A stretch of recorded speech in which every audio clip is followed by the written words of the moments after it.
What you are witnessing is camera footage of 21-year-old Kristine Johnson, but what you might not realise is that it is also the key to uncovering her disappearance. How an innocent young girl with a bright future ahead of her simply vanished, and how this simple footage of Kristine Johnson shopping is also the key insight into catching the man who killed her.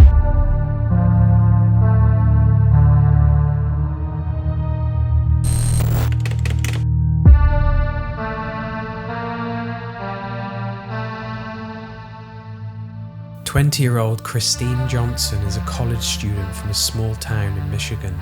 Swapping out the Great Lakes for the limelight and glimmer of Los Angeles, Christy moves to Southern California hoping to find her big break in Hollywood.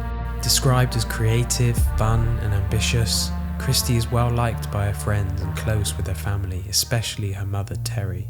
She keeps trying to find work in LA but struggles, having a few jobs here and there, but like the many that follow the same path as her, she finds it difficult to make it in the film industry. Refusing to give up on her dreams, she gets work at a local cell phone company but keeps looking for work in Hollywood.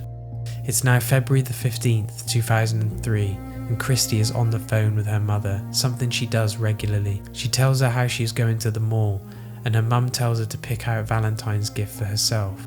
All is seemingly well. On February the 17th, just 2 days later, Christy doesn't show up to work and alarm bells start ringing. Her mother hasn't heard from her in 48 hours, which is something very unusual for Kristine, and she can't get hold of her cell phone. Christine's parents, obviously worried, file a missing persons report and fly to LA straight away.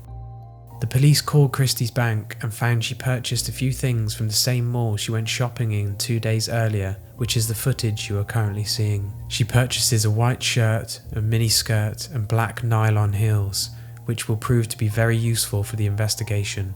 News of Christy's disappearance soon makes headlines. With little evidence to go on, the police turn to her roommate, who says Christy came home after shopping, showed off her new outfit and then left for a movie audition, but her roommate couldn't remember where it was. Just hours after she went shopping, police used Christy's phone records to find that she'd used a phone line nearby the Hollywood Hills to make a call. A woman also calls into the police and says that she saw a young lady matching Christy's description pull over and ask her for directions in that same area. This helps us establish a timeline of Christy's movements, but still no clues on what had happened to her. 3 days later, police get a phone call from Susan Murphy, who says that she had seen Christy's story in the news and says something similar had happened to her. Just 2 months before Christy went missing, Suzanne was shopping in the same mall Christy was in when a man approached her. He introduced himself as Victor Thomas and said he was in the production team for the new James Bond movie and that Susan would be perfect for a female role. Skeptical, Susan called the Screen Actors Guild to see if there was a new James Bond movie and they said no. Victor Thomas was lying. Susan decided to go to the audition anyway, hopefully to put a stop to these fake auditions that Victor was hosting. She brought mace, a hammer and her boyfriend along for extra protection. They meet on the street and Victor says they should grab a drink before they get going. He points over to what appears to be an abandoned building. Susan said that before she did anything with him, she wanted to see some sort of identification. She points over to her boyfriend in the car. The man's expression suddenly changed, saying he didn't have any ID, that Susan wasn't right for the part after all, and that he was done. He then begins to run away from the scene. Susan and her boyfriend Tony quickly got in the car and chased him down, finding him hiding in the bushes. Tony got out and started frisking Victor, but he was practically in tears by the time he got close to him and unfortunately ran away. Susan tells investigators about this eerie encounter she had with this man, and something that sets the case in a whole new direction. How he had told her to wear the exact same clothes Christy was last seen purchasing, a white shirt, a mini skirt and black nylon heels. The police relay all this information to the media and help develop a composite sketch of Victor, which is showed across the country. Another 4 days go by and police make another discovery. Christy's car is found in the valet lot of a hotel. The car is empty besides the cell phone. The valet tell the police that a man had brought the car to the hotel on February the 16th, just 1 day after Christy went missing. Vigils are held for Christy, and the nation is on edge on what happened to this bright young girl. Interestingly, other women start to come forward with similar stories to Susan. One of them is Elizabeth Bozzini, who 12 years earlier had a man approach her in a restaurant telling her about an opportunity with a new James Bond movie. As they sat together, she instantly started to question this strange man's story, and after glancing at her drink, she noticed white powder sprinkled on top, so she cleverly ran to the bathroom and called a restaurant manager, telling them of her situation. Her plan was to wait with him until the police arrived, keeping the awkward conversation going. When she asked the man what the white powder was on her drink, he claimed it was sugar.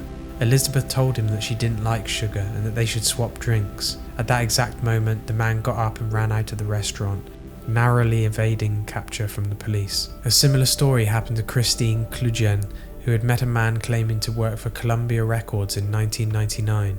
He told Christie that he would take her to a big industry party in a hotel. They went out for dinner first, and when they arrived at the hotel, Kristine noticed something strange. She didn't hear anything that sounded like a party. When they arrived at their room, the man tried kissing Kristine and attacked her, throwing her on the bed and trying to assault her. Luckily, she fought back and was able to escape. Soon after, a man named Victor Paleagius was arrested for Kristine's attempted rape. Victor accepted a plea deal and was given a sentence of 3 years probation. As Christie's disappearance makes headlines, a parole officer calls LA police and says that a sketch of the offender looks strikingly similar to one of her parolees, Victor Paleagius. After searching his property, investigators find photos of the same outfit Christie bought when she disappeared, and a clear pattern starts to emerge. After being interviewed, Victor claims he knows nothing of Christie and provides an alibi for the day she went missing. Police then asked Susan Murphy to identify the man who had approached her in the mall, and sure enough, she identifies Victor Paleagius as the creep who tried to get her to audition for him. Just as she was leaving the station, the police get an unfortunate call. A group of nearby hikers had found a body. It was Kristine. Everyone's worst fears were finally confirmed. An autopsy reveals that Christie's cause of death was strangulation and that no forensic evidence was found on the scene. Victor Paleagius was soon charged with Christie's murder.